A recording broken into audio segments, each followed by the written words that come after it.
So believe it or not, this is the most exciting thing since sliced bread. It is day 3 of my adventure, and today I actually wanted to go to the Everglades National Park, but it started raining, which is great because the whole day or the whole night I was sweating in my camper van, thinking to myself, oh God, Florida humidity, Florida heat, how am I gonna survive this? Because my camper van obviously doesn't have AC. But now it rains, and now I took nature's shower early in the morning.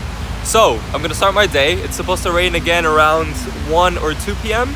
On today's agenda, we're gonna go to the Everglades Park. We're gonna drive down south from Homestead all the way to Flamingo Bay. I will show you guys the proposed mode of attack for today. So this is a map of the Everglades that you get when you enter the park.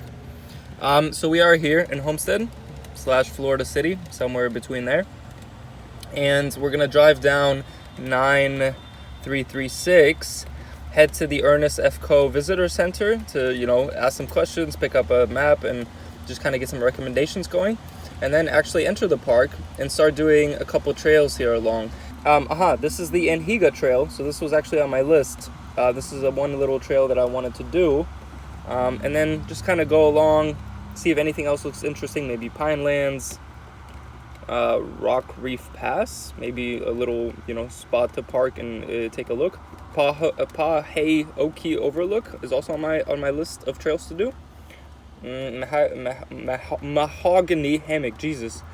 Nile Ponds, travel all the way down to the end, which is Flamingo. Flamingo is like the end destination. And more specifically, Eco Pond is supposed to be really beautiful early on in the early morning. We've had a little bit of a setback. At the beginning of my trip, I got a large bag of ice and put it into my cooler, thinking, well, it's gonna stay cold for the next couple days. It should. No, it just melted in probably the first day, and it drenched down, and everything was completely wet and soaking. So all my vegetables, my red onions, my mushrooms, my cucumbers, my banana, all these things were just sitting in that water and slowly dissolving and getting kind of gross. So when I opened it up today, I had this really funky smell going on.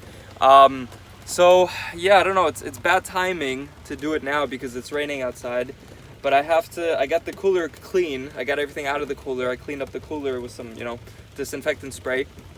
And now I have to go through every little thing, every, can or everything that's closed that I can still use and, disinfect it, wipe it down and dry it and put it back into the cooler and hoping, that figures itself out. But it's raining outside, so all my food is outside, which is brilliant. Look at this. That's all my food kind of stacked on the curb right there. It's not great. It's not doing too great there, mate. So are you ready? Let's go. So we are entering Everglades Park from this side of things. Look at this, man. Wide open spaces, 45 miles an hour. Watch out for the deer. I'm heading to the Antigua Trail, a Royal Palm, which, by the way, Royal Palm is the nucleus of wildlife preservation here in Everglades. So Royal Palm is actually the place where it originated, and it was founded by 2 women that started this whole thing. All right, ready? Let's do some trails.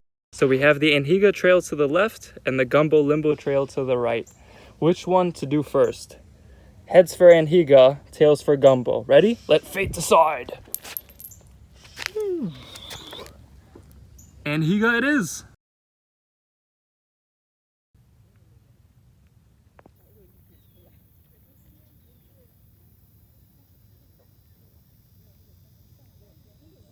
So here I was walking down, and then all of a sudden somebody caught my attention. Hello, buddy. Oh, you still don't see him on camera, do you? Well, let me show you him. Hello, Mr. Croc.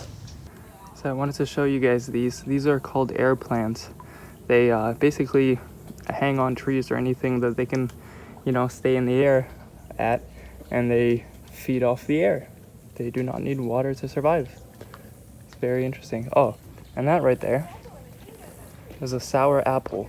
It's called a Everglades sour apple, which is pretty much an industrial strength laxative if you eat it in this form. Just one bite and you'll be remembering it all night long. Now, I've heard that when these things get yellow, you can actually eat them, but they're, not very amazing in taste. But I'd still like to try if I find one. Here's our first inhabitant. I'll call him Pedro. Hey, Pedro. How are you this morning? I'm great, mate. Thanks.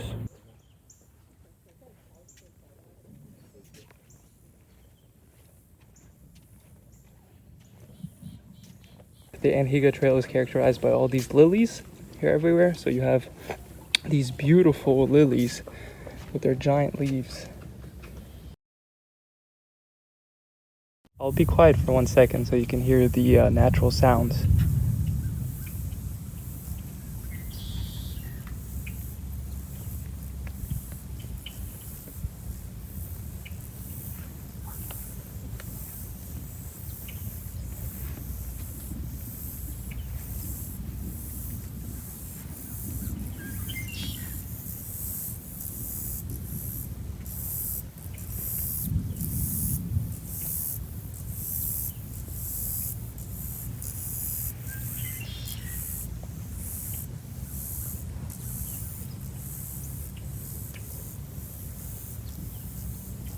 So we are on the Gumbo Trail. The Gumbo Trail.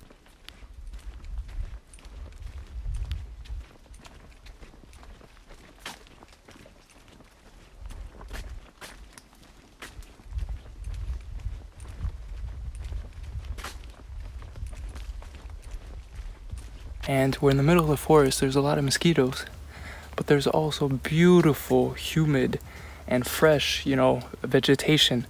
Just because we are in Florida, and this is part of Florida, is the rainy season. Okay, everything replenishes back with life, and everything is growing and moving. It's so vibrant in its own delicate way. So let's continue.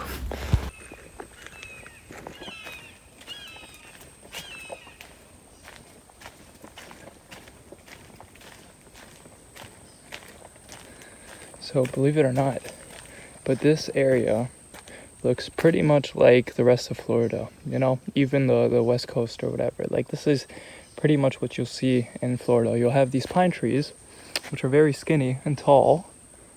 Sometimes you have these cypress palms with these large leaves, and then everything, I guess, in between, which I don't know the names of. I'm a terrible Floridian. Paheoki means grassy waters in Seminole.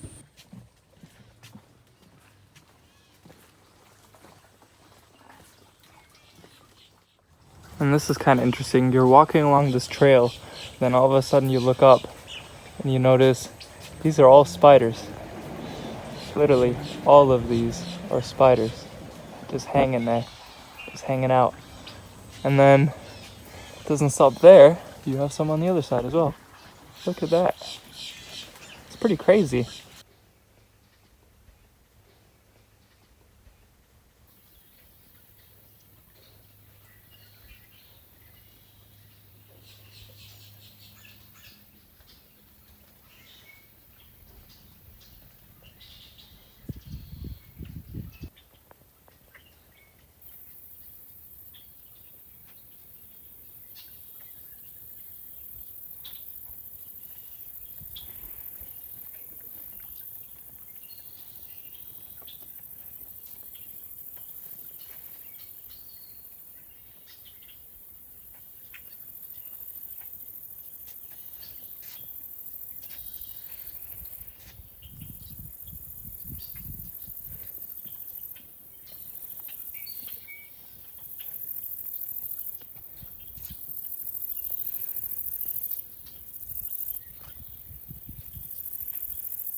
This does make you think. I'll summarize it really quickly, but it essentially says that, once wilderness, nature used to encircle us humans, you know? And now, in recent days, it's kind of, we've changed the trend. Now humans encircle nature, you know? So it's pretty crazy if you think about it. This is what we used to live in, you know? Like early civilizations, this is nature. This is what we were. This was our home, our habitat, our environment, our ecosystem. And we've destroyed so much of it.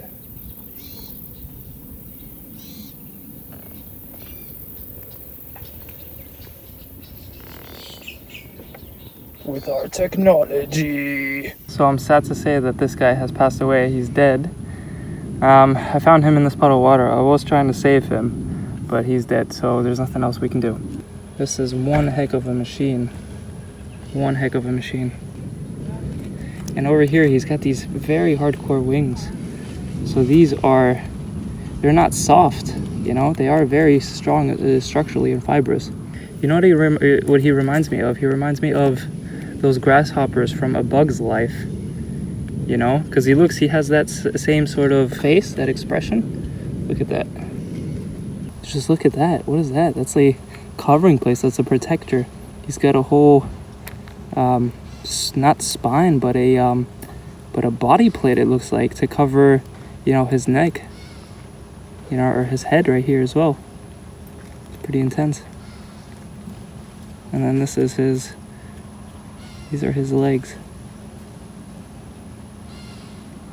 Pretty intense. Look at those toes.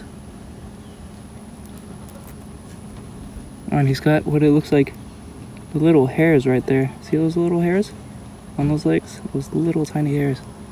Huh.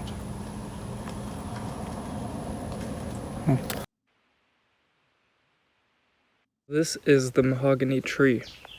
This, the person working at reception told me that this was one of the largest mahogany trees. Now, I don't know if it was in the world or in North America, but this was the largest mahogany tree until lightning strikes, you know, pretty much dismembered a lot of parts of it. So you see parts, for example, here have broken off up there as well. And you've got airplanes all over. You've got vines. You've got some mushrooms up there, for example, as well. But what's interesting about them is that they actually support an abundance of plants and animals, act as windbreakers, and help soil erosion. These big trees in these habitats are, you know, play a vital role in the ecosystem. They serve their purpose. Everything in the ecosystem serves its purpose. Mahogany wood. So next time you're sitting at your mahogany wooden table, just think that this could be a giant tree in a forest serving a purpose and being helpful for the environment rather than just another product you bought. I know what you're thinking. Oh, another gator. Another alligator. How boring of you, Artie. How boring. But no, this is a crocodile. And this is very surreal because alligators live together with crocodiles here in Florida. And I haven't seen crocodiles, man. I've only seen alligators most of the time. Crocodiles are supposed to be a lot more aggressive. You can tell the difference if you see his snout right there. He doesn't have those two dimples on the front, but he keeps above the water. He's smart. He's very smart. And he's also got a different shaped teeth. I don't know if you can see all that, but he's slowly moving forward as well, I think. He's getting closer, eh?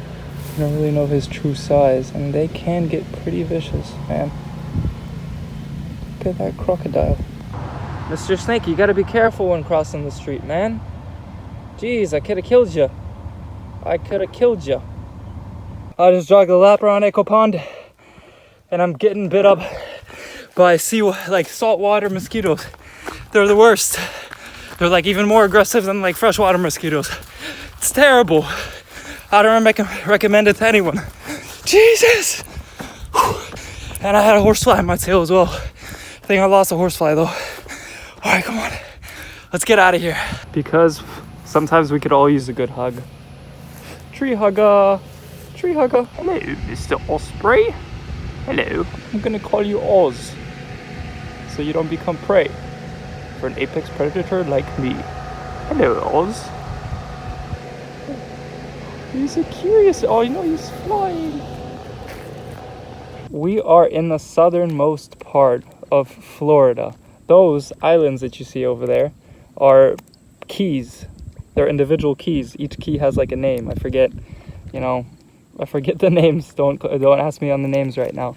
But we are in the southernmost part of Florida. So once you get past those keys, out that way, you'll hit an island eventually called Cuba.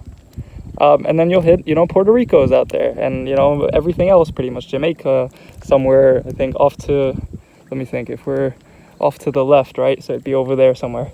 It's scary if you think about it, right? Back in the day with, conquistadors and, traveling the globe and trying to find new lands out there, people would inhabit a land like this. Let's say we're, the Native American tribe here, the Seminole or the Miccosukee or the Seminole. Let's say we're the Seminole, tribe here. And then you get to the edge here and you think to yourself, okay, there's water. Let's make ourselves, let's take one of our boats, one of our canoes, makeshift canoes where they use poles to push themselves through the sawgrass. Let's take that out there and see how far we can go. And eventually you'll probably make it to the Keys.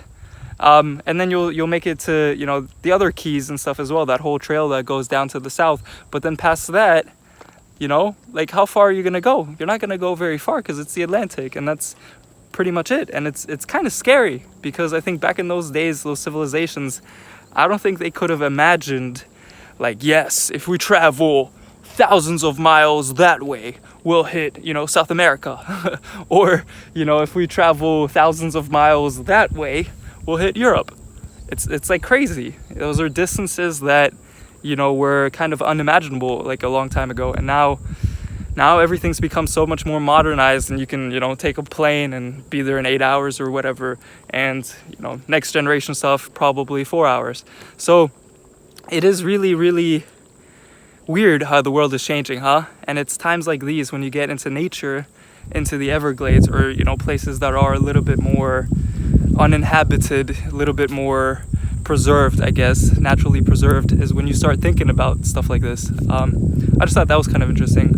So yeah, made it to Flamingo Bay today. I guess that ends my day trip for today. So thank you so much for watching. Sorry it was so long, but I did a couple trails along the way, and hopefully you enjoyed it. I apologize for being tired. I didn't sleep very well last night either. I think I slept like 3 or 4 hours. But yeah, I'll sleep again tonight. I'll try to sleep a little bit more today and then head out to Miami tomorrow to kind of do the weekend and stuff. So we'll see how that goes. You'll see it in the next episode. Cool. Like and subscribe to the channel, please. That helps me out a lot. And see you next episode. Peace! Go van life, they said. It'll be fun, they said.